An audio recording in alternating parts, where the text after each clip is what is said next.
And new. Yes, that's the big story, and I guess we'll start there with the main title fight, the middleweight championship. Israel Adesanya taking on Alex Pereira. Went to the 5th round, but you can never discount the power that Alex Pereira brings. Was down by all accounts on the scorecards, 3 rounds to 1. But yeah. Started off, I think, with a right, straight, left hook kind of combination, and then finished it up with the power, and Israel was done. And I just saw a video of all the fighter row, as you will, around it.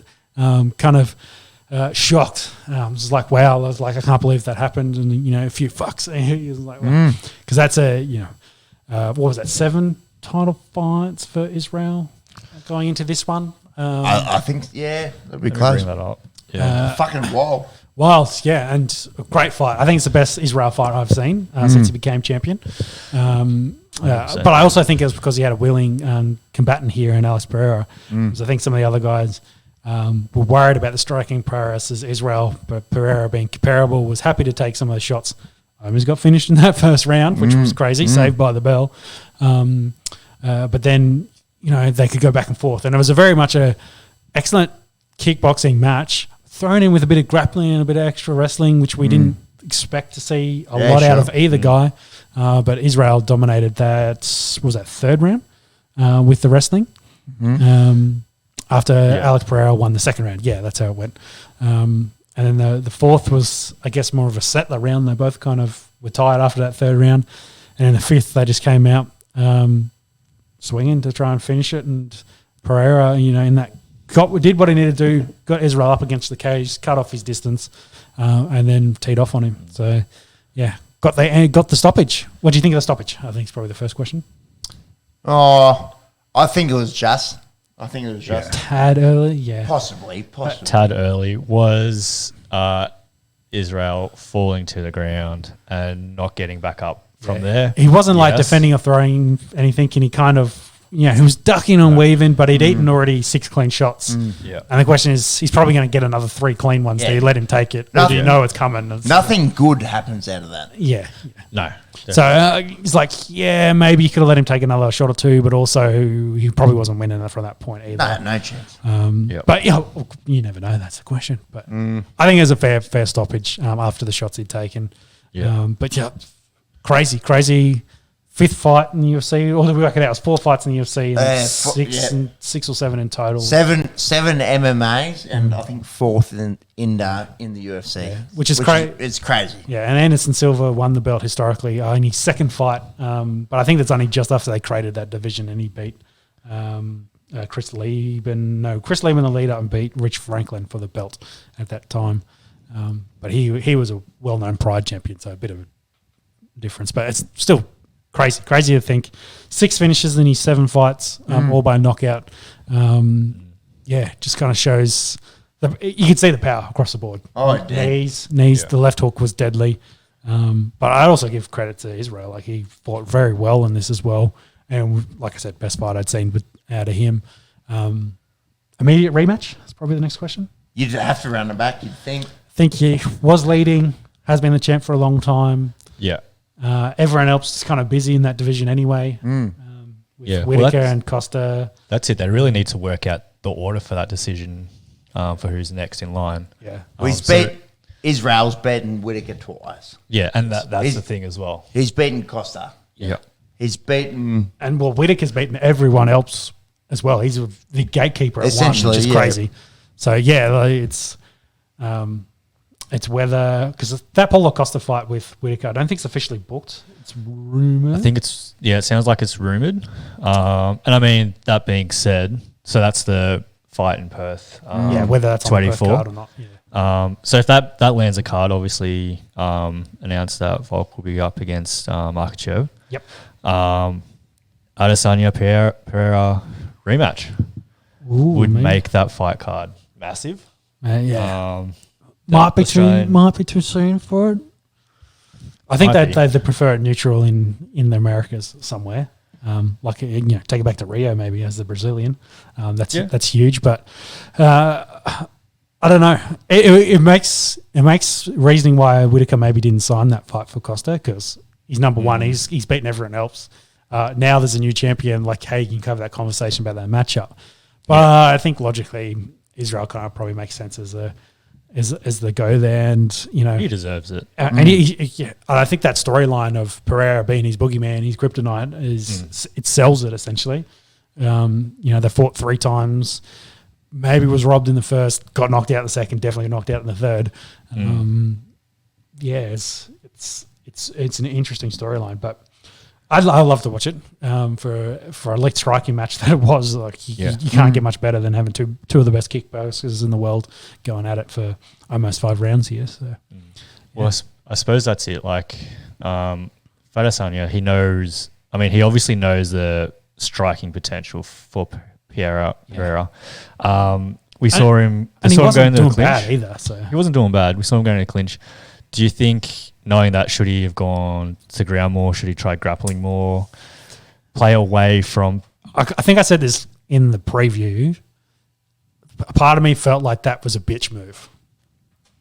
As in like, hey, you are the 2 kickboxers. Well, let's see who's the best middleweight on the feet. And, Israel's comments about, I'm happy to die in the cage. Like, to me, the guys just shoot for the takedowns felt to me like the opposite of what they were trying to build that story to. But, logically, he dominated the 3rd round with that and basically had all the ground control, really wore Alex Pereira down. So it's a smart decision. He just couldn't kind of push it in the 4th, and Pereira got enough gas back to win it in the end. So, yes. Probably makes more sense to have taken down more. Yeah. And it was always a criticism of Israel, and probably the lacking in that division is there hasn't been a really top-tier talent wrestler to then kind of push these elite strikers in that division. Romero is probably the main one, but he rarely ever wanted to wrestle. He just wanted to knock guys out, and he didn't get a willing... Israel wasn't going to go forward on him, and he wanted to counterpunch. So they're basically 2 counterpunches that didn't want to do anything, hence why that fight was so boring. And the Cannonier fight, probably a similar kind of conversation. Cannonier really didn't want to throw and risk getting hurt, and Israel was more than comfortable just counter striking and piecing him up with leg kicks. So, it was interesting. Like the walk-in, like very different for Israel. Very business, not the showmanship.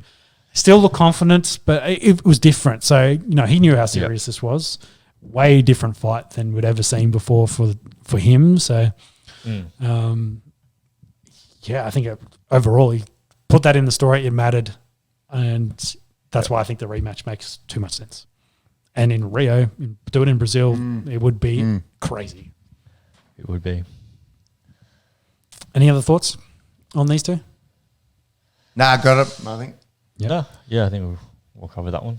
Going to the co-main then, into the women's fight, and new as well. I'm pretty happy. I think I picked every one of these fights. I told James I thought Dan Hillcourt would win by decision. Well, actually, no, he won by submission. TKO. Sorry, yeah. I didn't put any. I thought Frankie Edgar would get knocked out, and he did. Unfortunately, we'll get to that in a minute. Dustin Poirier, I flipped a coin. I thought it was a coin flip, and I think I landed Chandler on that.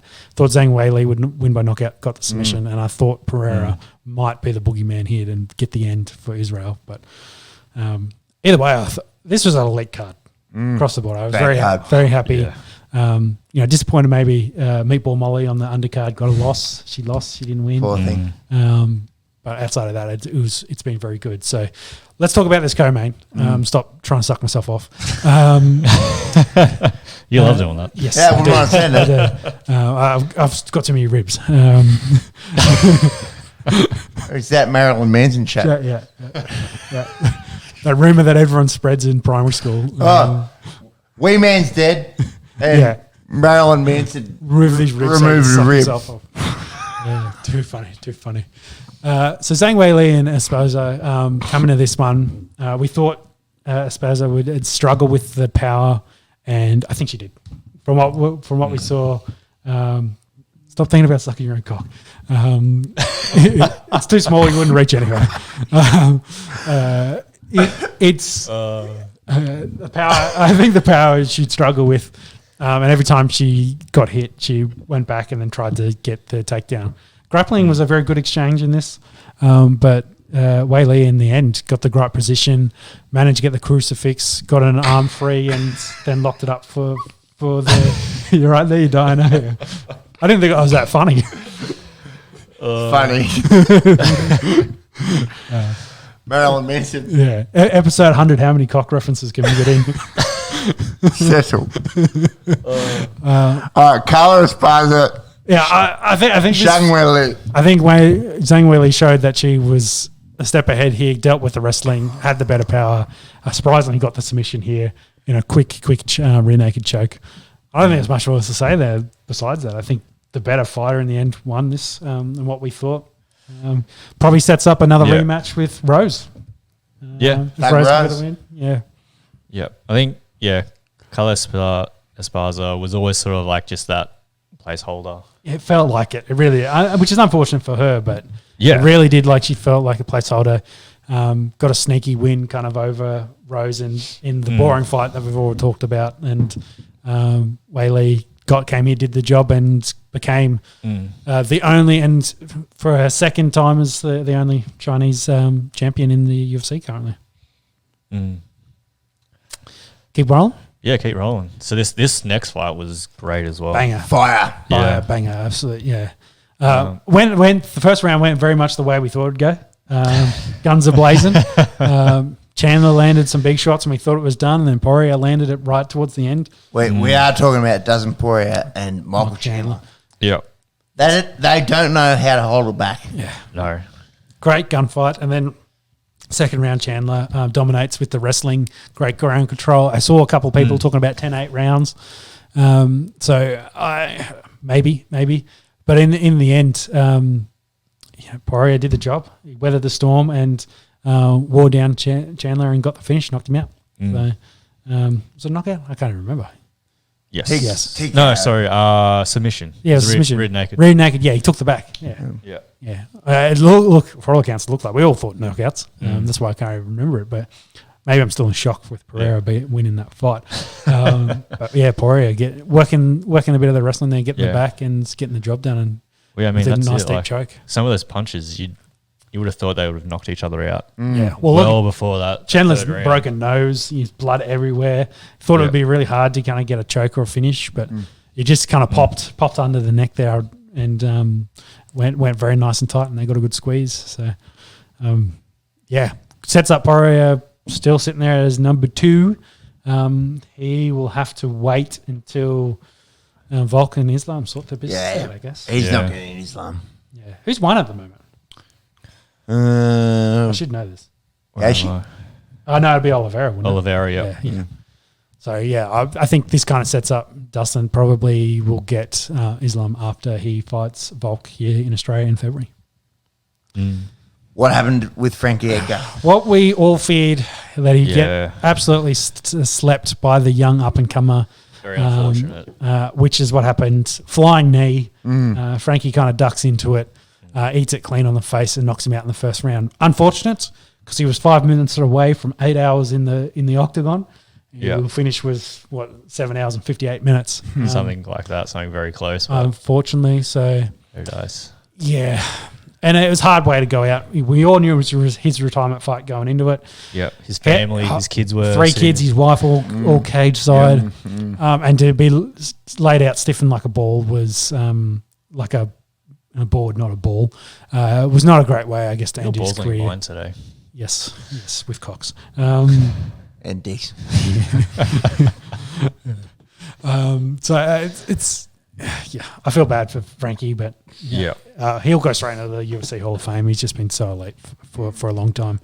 Was lightweight champion for a while. This fight in bantamweight kind of showed how the UFC's changed and the kind of size of the fighters and the difference. And he's had to work his way down divisions essentially to get into the bantamweight. But that's it. But it's, how do you say Chris's last name? Gutierrez. Yeah. Looks good. Big for bantamweight. Definitely an up-and-comer. Will be ranked after that. Old for an up-and-comer, though, as well. He was like 33, wasn't he? Yeah. 33, yes. Yeah. Same age as us. Yes, same age as us. We're all old. Just 100 podcasts. On 100 podcasts. 100 episodes. £100. A few thousand dick jokes. That ends Frankie's career. And Chris will get a ranking in the top 10. Yeah, or maybe 10. Maybe I think he maybe get 10. Yeah. So Frankie Edgar ends his career 36 fights, 24 wins, 11 losses there. How old is he? 41. 41. Yeah. I think he was on like a 6-fight lose streak. No, he did win against Pedro Mujoz. Yes. So 5 out of 6. That was 2 years ago. So, 5 out of 6 there. Rough. And then we finish with our lad, who's a Kiwi, but we claim he's Australian, Dan Hooker. Russell Crowe. Yes, Russell Crowe. Wants to fight on the Perth card after getting the win here, getting a TKO victory by body shots, essentially. Two liver kicks essentially did the job here for this one. How do you say this bloke's name? Claudio Puelles. Puelles, very much leg locks was what he was after. He was just diving in trying to get leg lock. Had one deep on Hooker, but Hooker weathered it in the first round. Yeah. But then, he could not deal with Hooker's, I guess his experience and then striking capability. Stand up, couldn't compete with stand up. He pieced him up, and the body shots wore on him eventually. Kidney shots, and then the two big ones, the liver. That's all she wrote. It was odd because he was constantly kind of diving to the ground to get the leg lock, so he was on the ground. Yeah, I said to you, I think it was like, take a couple of shots and sit down like that. The ref might just be like, well, call it off, and they kind of went that way. Took a couple of shots, was sitting down, not really doing anything, and the ref was like, you're done. That's enough. Yeah, that's it. So bit of an odd one to kick off the main card, but it was a great card. Big knockouts, big wars, gunfights and that, a few submissions. So you can't ask for more out of the UFC. So that has been an elite card, UFC 281.